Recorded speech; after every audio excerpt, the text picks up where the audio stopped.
Assalamualaikum warahmatullahi wabarakatuh. Kali ini kita belajar mengenai sistem pencernaan pada manusia.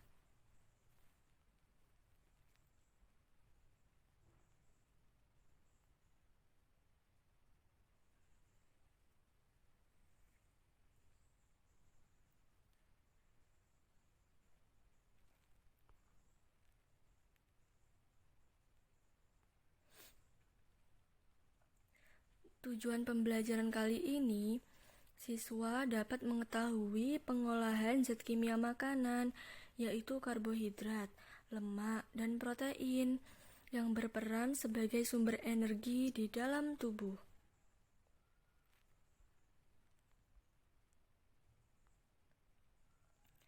Dalam proses pencernaan, terjadi perombakan bahan makanan dari molekul kompleks menjadi molekul sederhana yang siap diserap oleh usus.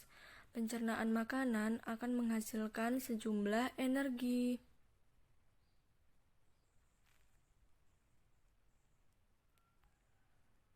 Perhatikanlah anatomi sistem pencernaan berikut ini.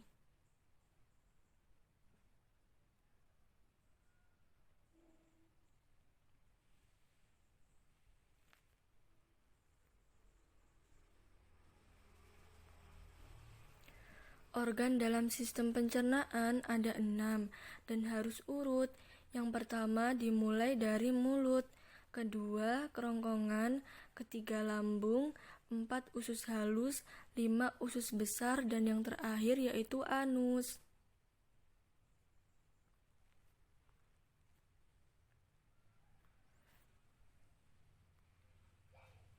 Proses sistem pencernaan di dalam tubuh manusia. Makanan masuk dari mulut menuju ke kerongkongan. Kerongkongan merupakan saluran berbentuk tabung sepanjang 20 cm yang menghubungkan antara rongga mulut dengan lambung. Di dalam kerongkongan terjadi gerakan peristaltik, yaitu gerakan meremas-remas yang dilakukan oleh dinding kerongkongan untuk membuat makanan terdorong masuk ke dalam lambung.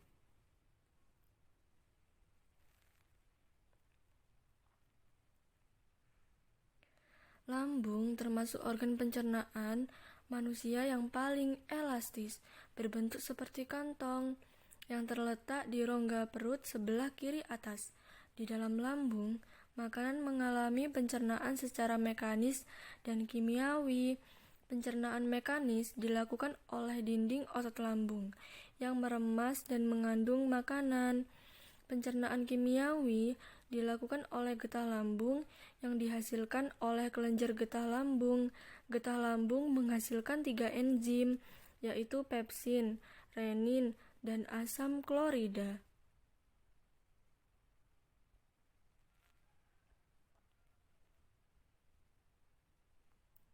Enzim pepsin berfungsi untuk memecah protein menjadi pepton. Enzim renin berfungsi untuk mengedepankan protein susu menjadi kasein. Asam klorida atau HCl berfungsi untuk mengasamkan makanan dan membunuh kuman yang masuk bersama makanan. Kemudian, makanan dicerna di usus halus. Usus halus merupakan usus terpanjang di dalam saluran pencernaan karena panjangnya mencapai 6-7 meter. Di dalam usus halus terdapat cairan khusus untuk penyempurnaan pencernaan makanan. Usus halus terdiri dari 3 bagian, yaitu yang pertama usus 12 jari. Panjangnya mencapai 25 cm yang berfungsi mencerna makanan dengan bantuan getah pankreas dan getah empedu. Getah pankreas dihasilkan oleh kelenjar pankreas. Getah pankreas mengandung enzim amilase yang berfungsi mengubah zat tepung atau amilum menjadi zat gula atau glukosa. Enzim tripsin berfungsi mengubah pepton menjadi asam amino. Enzim lipase berfungsi mengubah lemak menjadi asam lemak dan gliserol. Getah empedu dihasilkan oleh hati dan disimpan di kantong empedu. Getah empedu berfungsi untuk menghancurkan lemak.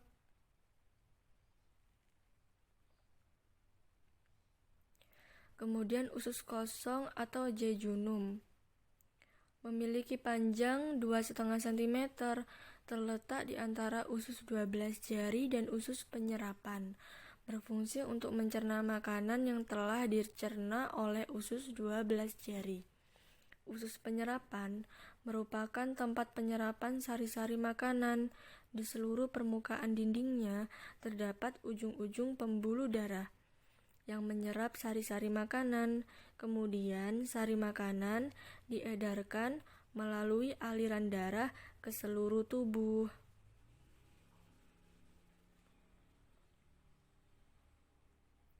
Sisa makanan yang dicerna selanjutnya ke usus besar. Berfungsi menyerap cairan, vitamin, dan mineral dari sisa-sisa makanan yang telah diserap oleh usus halus. Pada usus besar terdapat bakteri yang berguna untuk tubuh, yang bernama bakteri E. coli, yang berfungsi untuk membantu proses pembusukan sisa makanan. Proses pembusukan sisa makanan akan menghasilkan kotoran atau feses, yang kemudian dikeluarkan melalui anus. Organ terakhir yang bernama rektum adalah ujung muara dari usus besar yang berfungsi sebagai tempat penyimpanan feses sementara. Ketika rektum terisi penuh dengan feses, maka syaraf akan mengirimkan respon ke otak, menimbulkan rasa ingin buang air besar.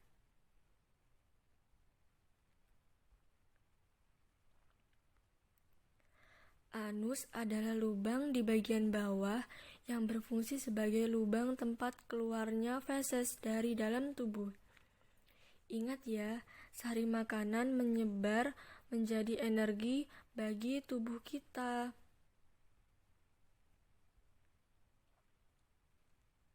Dalam kehidupan sehari-hari, tubuh memerlukan 3 macam zat makanan dalam jumlah yang besar. Bahan makanan yang merupakan sumber energi yaitu karbohidrat, protein, dan lemak.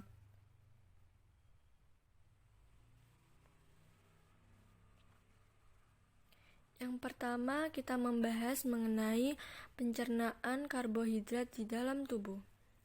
Karbohidrat setelah dicerna di usus akan diserap oleh dinding usus halus dalam bentuk monosakarida. Monosakarida dibawa oleh aliran darah, sebagian besar menuju ke hati dan sebagian lainnya dibawa ke sel jaringan tertentu dan mengalami proses metabolisme lebih lanjut. Di dalam hati, monosakarida mengalami proses sintesis menghasilkan glikogen, dioksidasi menjadi CO2 dan H2O atau dilepaskan untuk dibawa oleh aliran darah ke bagian tubuh yang memerlukan. Hati dapat mengatur kadar glukosa dalam darah atas bantuan hormon insulin yang dikeluarkan oleh kelenjar pankreas. Kenaikan proses pencernaan dan penyerapan karbohidrat menyebabkan glukosa dalam darah meningkat, sehingga sintesis glukogen dari glukosa oleh hati akan naik. Sebaliknya, jika banyak kegiatan, maka banyak energi yang digunakan untuk kontraksi otot, sehingga kadar glukosa dalam darah menurun.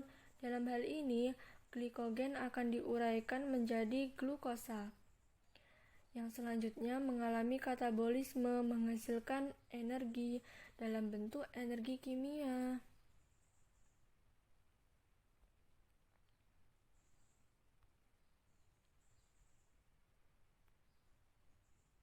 Hormon yang mengatur kadar gula dalam darah yaitu hormon insulin, dihasilkan oleh pankreas yang berfungsi menurunkan kadar glukosa dalam darah.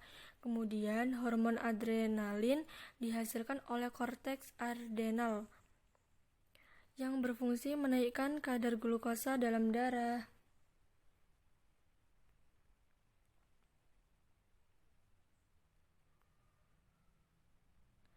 Perhatikanlah peta konsep proses pencernaan karbohidrat yang terjadi di dalam tubuh.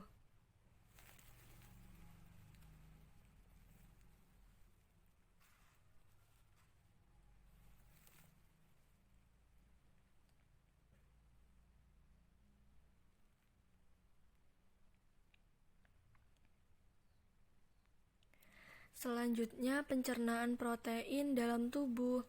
Di dalam tubuh, protein diubah menjadi asam amino oleh beberapa reaksi hidrolisis serta enzim-enzim yang bersangkutan. Enzim-enzim yang bekerja pada proses hidrolisis protein antara lain pepsin, tripsin, kemotripsin, karboksipeptidase, dan aminopeptidase. Perhatikanlah proses pencernaan protein yang terjadi di dalam tubuh pada gambar berikut ini. Protein yang telah dipecah menjadi asam amino kemudian diabsorpsi melalui dinding usus halus dan sampai ke pembuluh darah. Setelah diabsorpsi dan masuk ke dalam pembuluh darah, asam amino tersebut sebagian besar langsung digunakan oleh jaringan. Sebagian lain mengalami proses pelepasan gugus amin, gugus yang mengandung N di dalam hati. Proses pelepasan gugus amin ini dikenal dengan deaminasi protein.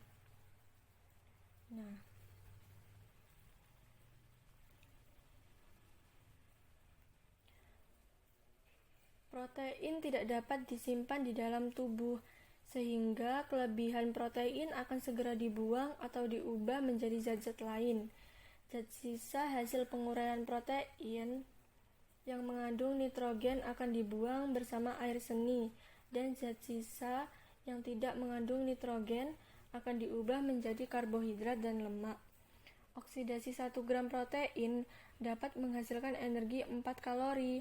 Kelebihan protein dalam tubuh dapat mengakibatkan pembekakan hati dan ginjal karena beban kerja organ-organ tersebut lebih berat dalam menguraikan protein dan mengeluarkannya melalui air seni. Berikut ini akibat kekurangan protein, yaitu terdapat 2 penyakit akibat kekurangan protein ini. Yang pertama yaitu marasmus, yang kedua yaitu kwashiorkor.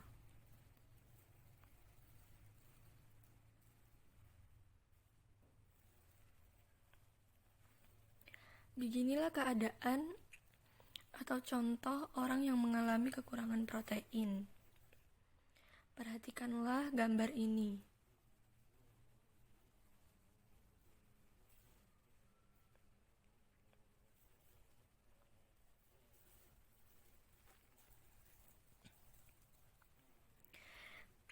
Selanjutnya kita belajar pencernaan lemak dalam tubuh. Di dalam tubuh, lemak mengalami metabolisme. Lemak akan dihidrolisis menjadi asam lemak dan gliserol dengan bantuan enzim lipase. Proses ini berlangsung dalam saluran pencernaan sebelum diserap usus. Asam lemak akan bereaksi dengan garam empedu membentuk senyawa seperti sabun. Selanjutnya, senyawa tersebut akan diserap di jenjat usus dan akan terurai menjadi asam lemak.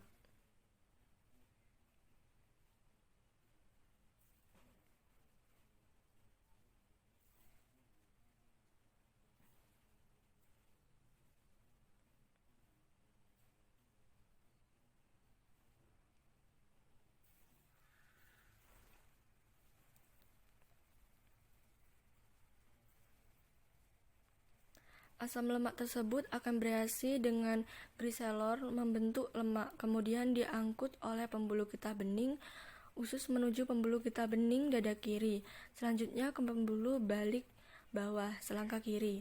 Lemak dikirim dari tempat penimbunannya ke hati dalam bentuk lecitin untuk dihidrolisis menjadi asam lemak dan gliserol. Selanjutnya, gliserol akan diubah menjadi gula otot atau glikogen. Asam lemak akan diubah menjadi asetil koenzim.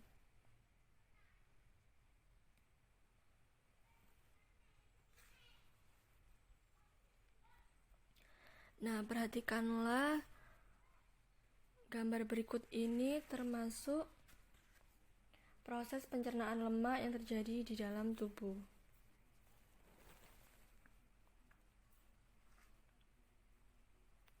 Nah, kerjakanlah dua kuis berikut ini. Yang pertama, sebutkan hormon yang mengatur kadar gula dalam darah. Dan yang kedua, sebutkanlah enzim-enzim yang bekerja pada proses hidrolisis protein.